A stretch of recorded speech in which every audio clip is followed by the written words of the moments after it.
कृष्णाचं नाव विठ्ठल कसं पडलं आणि मग पंढरपूरला विठुरायाची आणि रुक्मिणीची मूर्ती एकत्र का नाही? ह्या मागचीच ही एक पौराणिक कथा.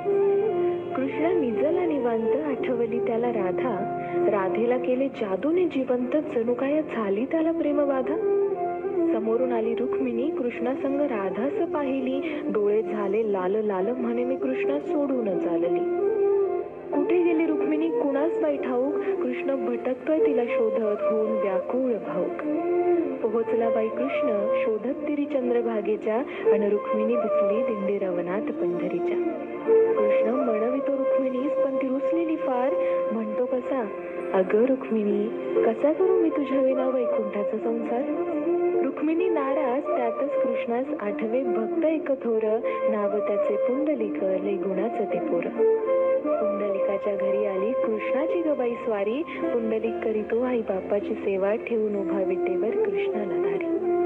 वाट पाहता पाहता कृष्णाची मूर्ती राहिली, विटेमुळे विठ्ठल त्यासी प्रचिती जाहली. 28 युगे झाली लांब उभी राहून, रुक्मिणी रुसवातो धरी, अवघ्या भूमंडळाचा संसार बघत विठ्ठल उभा विटेवरी.